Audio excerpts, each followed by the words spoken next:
తక్కువ కాలంలో అధిక వడ్డీల ఆశ చూపి ధన్వంతరి ఇంటర్నేషనల్ ఫౌండేషన్ బోర్డు తిప్పేసింది. బ్రాహ్మణ సామాజిక వర్గాన్ని టార్గెట్ చేసి ధార్మిక సేవా కార్యక్రమాలతో ప్రజలను నమ్మించి భారీగా పెట్టుబడులు పెట్టించుకున్న ధన్వంతరి ఇంటర్నేషనల్ ఫౌండేషన్ నిర్వాహకులు కోట్ల రూపాయల మోసానికి పాల్పడ్డారు. అధిక వడ్డీలు, తక్కువ ధరకే ఫ్లాట్ల పేరుతో దాదాపు 4,000 మంది నుంచి 540 కోట్ల డిపాజిట్లు సేకరించారు కమలాకర్ శర్మ. తిరిగి డబ్బు ఇవ్వకపోవడంతో మోసపోయామని తెలుసుకున్న బాధితులు తమకు న్యాయం చేయాలని పోలీసులను ఆశ్రయించారు. దీనికి సంబంధించిన మరింత సమాచారం మా ప్రతినిధి అమరేందర్ అందిస్తారు. హైదరాబాద్ లో భారీ మోసం వెలుగులోకి వచ్చింది. బాధితులంతా కూడా హైదరాబాద్ సిసిఎస్ కి క్యూ కట్టారు. దాదాపు వందలాది మంది ఇక్కడ క్యూ కట్టడంతో హైదరాబాద్ డీసీపీ సంబంధించిన ఇప్పటికే ధన్వంతరి ఫౌండేషన్ మోసం జరిగిందంటూ కూడా బాధితులంతా కూడా ఆవేదన వ్యక్తం చేస్తున్నారు. మనం విజువల్స్ లో కూడా చూడొచ్చు, చాలా మంది బాధితులు డీసీపీ శ్వేతతో సమావేశం అయ్యారు. దాదాపు కోట్లలో మోసం జరగడంతో లక్షల్లో వీళ్ళు పెట్టుబడి పెట్టినట్టుగా తెలుస్తుంది. సార్, అసలు ఫౌండేషన్ ఏంటి, ఎంత పెట్టారు పెట్టుబడి? మా అబ్బాయి సాఫ్ట్వేర్ ఇంజనీర్గా సుతలమండిలో ఉంటుండే. ధన్వంతరి వాణి పుస్తకం పెట్టాం. ఇది కమ్యూనిటీ పుస్తకం. ఇది దీంట్లో చాలా మంచి మంచి ఉపయోగాలు దీంట్లో ఉన్నాయి. పేద బ్రాహ్మణులకు ఉచితంగా ఉపనయనం చేస్తున్నాం, వాళ్ళకి డ్యాన్స్ ఇస్తున్నాం, ఉచితంగా వివాహాలు చేస్తున్నాం అని చెప్పేసి అని మా దగ్గర మెంబర్షిప్ తీసుకున్నారు. 2,000 రూపాయలు కట్టి మా కొడుకు బ్రాహ్మణ కమ్యూనిటీ నమ్మకంతో పుస్తకం తీసుకున్నాడు. బాగానే ఉంది. తర్వాత ఫ్లాట్ అమ్ముతున్నాం, ఓన్లీ బ్రాహ్మణులకే ఈ ల్యాండ్ మొత్తం అంతా. ఇది రిజిస్ట్రేషన్ చేయాలా, ఏం చేయాలి, అసలు ల్యాండ్ చూపించాలి. అసలు కనీసం అసలు డబ్బులు తీసుకుని మోసం చేశారు. 1 లక్ష పెడితే మీకు 5 సంవత్సరాల్లో 20 లక్షలు వస్తాయని చెప్పేసి అని నమ్మబలికారు వాళ్ళు. ఇలాగే సెంటిమెంటల్గా 5-6 మంది ఇంటికి ఆరాధన సత్యనారాయణ చేస్తున్నాం, మీరు అందరూ రావాలి చేసుకోవాలని చెప్పడం. సత్యనారాయణ పేరుతో, కమ్యూనిటీ పేరుతో డాక్టర్ అరవిందరావు గారిని, డిఐజీ గారిని, మళ్ళీ కేఆర్కే ప్రసాద్ ఐపీఎస్ ఆఫీసర్లని వీళ్ళందరినీ ఆ బుక్లో ఇన్వాల్వ్ చేసి వాళ్ళని చూపించి వీళ్ళు తిరగడానికి ఆడుతున్న భాగవతం వేరే రకంగా ఉంది. సరే, మాకు అవన్నీ వద్దు, మా డబ్బులు మాకు ఇచ్చామని చెప్పంటే సమాధానం లేదు. మా అబ్బాయి 5 సంవత్సరాల నుంచి, నేను హార్ట్ పేషెంట్ని, మా డాడీకి ఆపరేషన్ చేయాలి, డబ్బులు కావాలి, ఏమంటే డబ్బులు ఇవ్వలేదు. అంటే పెట్టుబడి అంటే ముందు మేము వీళ్ళు ధన్వంతరి అనే సంస్థని స్థాపించి వాళ్ళు ఏం చేశారంటే ధార్మిక కార్యక్రమాలు చేస్తున్నారు. దాంట్లో డైరెక్టర్లు, ఐపీఎస్ ఆఫీసర్లు, ఐఏఎస్ ఆఫీసర్లు, రిటైర్డ్ రైల్వే ఆఫీసర్లు, బ్యాంక్ ఆఫీసర్లు ఉన్నారు. వాళ్ళందరూ ఉన్నారని వాళ్ళ పేర్లు చెప్పి, చెట్టు పేరు చెప్పి కాయ అమ్ముకున్నట్టుగాను వాళ్ళ పేరు చెప్పి మా చేత మీరు రిటైర్ అయిన డబ్బులు బ్యాంకులో వేసుకుంటూ వచ్చేది 7%, మేము 14%, 13% ఇస్తాము, 123 రోజుల్లో మీకు అది వస్తుంది అని చెప్పి నమ్మబలికి ఆ ధన్వంతరి వాణి అనే పుస్తకం ఒకటి ప్రచురించేవారు.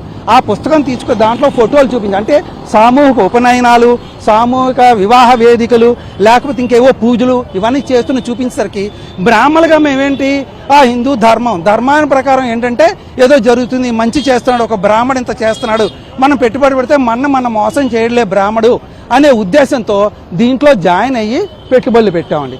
ఈ ధర్మ కార్యక్రమాలు మానేసి రియల్ ఎస్టేట్ వైపు పంచి అందరికీ ఏమని చెప్పాడు, మీరు ఇచ్చిన డబ్బుకి డబ్బు ఎందుకండి, బెంగళూరులో బలా చోట చాముండి అగ్రహారం ఉంది, అక్కడ మీకు సైట్ ఇస్తాను, ఇంతకే ఇస్తాను, అక్కడ ఇప్పుడు ప్రస్తుతానికి 6,500 ఉంది, మీకు 5,600కి స్క్వేర్ యార్డ్ చొప్పున ఇస్తానన్నట్టుగా నమ్మబలికి ఆ ప్రకారంగా మా దగ్గర డబ్బులు తీసుకుని చాముండి అగ్రహారం అని ఓ 100 రూపాయలు బాండ్ పేపర్ మీద రాసి పంపించారు, అడ్వాన్స్ అగేన్స్ట్ ప్లాస్ట్ అని. అది 4 గీసుకోవడానికి కూడా పనికిరాదని చెప్పారు మేడం. డిపాజిట్ల రూపాయలను సాధించి 4,121 మంది డిపాజిటర్లు ఉన్నారు దీంట్లో.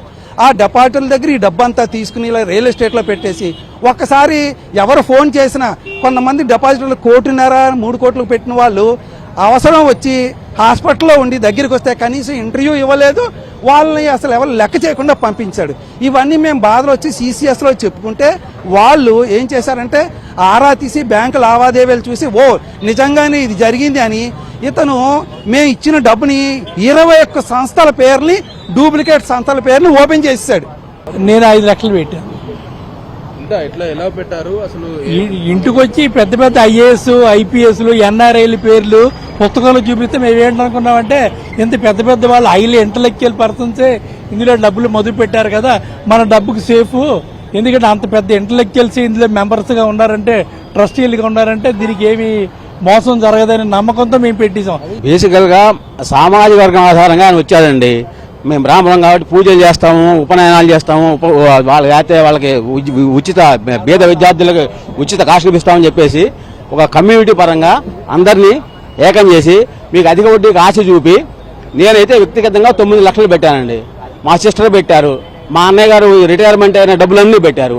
ఆయనకి ఇప్పుడు 3 ఆపరేషన్లు జరిగినాయి. రెండు సార్లు క్యాన్సర్ ఆపరేషన్, గొంతు జరిగింది, ఒకసారి హార్ట్ ఆపరేషన్. ఎన్ని అడిగినా కూడాను ఏదో ముష్టిలాగిస్తున్నాడు. మొదటగా చూసుకుంటే ధన్వంతి ఫౌండేషన్ పేరిట ముఖ్యంగా బ్రాహ్మణులనే టార్గెట్ గా చేసుకుంటూ కూడా ఈ మోసం జరిగింది. అందరూ కూడా రిటైర్మెంట్ అయిన వాళ్ళు ఉన్నారు, ఇందులో వృద్ధులు ఉన్నారు. చాలా మంది అధిక పెట్టుబడి పెట్టి ఇటు లాభం చూపిస్తూ కూడా ఈ మోసం జరిగిందంటూ కూడా బాధితులంతా కూడా ఆవేదన వ్యక్తం చేస్తున్నారు. ముఖ్యంగా చూసుకుంటే తెలుగు రాష్ట్రాలే కాకుండా విదేశాల నుంచి కూడా చాలా మంది ధన్వంతి ఫౌండేషన్ లో బాధితులు ఉన్నారు. వీళ్ళందరినీ కూడా ప్రస్తుతం సిసిఎస్ లో ఫిర్యాదు చేసేందుకు వచ్చారు. డీసీపీ శ్వేత వీళ్ళతో 2 గంటల పాటు కూడా సమావేశం ఏర్పాటు చేసింది. సమావేశంలో వీళ్ళకు తగిన న్యాయం చేస్తామంటూ కూడా తెలిపింది. అయితే దీనికి సంబంధించి ఇప్పటికే ఆ డీసీపీ శ్వేత గ్రౌండ్ లెవెల్లో దీనికి సంబంధించిన ఆధారాలు కావచ్చు పూర్తిస్థాయిలో ఎంక్వైరీ చేసింది. 540 కోట్లకు పైగా కూడా ఏదైతే దోపిడీ జరిగిందంటూ కూడా ఇప్పటికే గుర్తించిన నేపథ్యంలో మీరందరికీ కూడా న్యాయం చేస్తామంటూ కూడా డీసీపీ శ్వేత హామీ ఇచ్చినట్లుగా అయితే తెలుస్తుంది. కెమెరా పర్సన్ ఆర్కేతో Amarender Reddy, HM TV, CCS నుండి.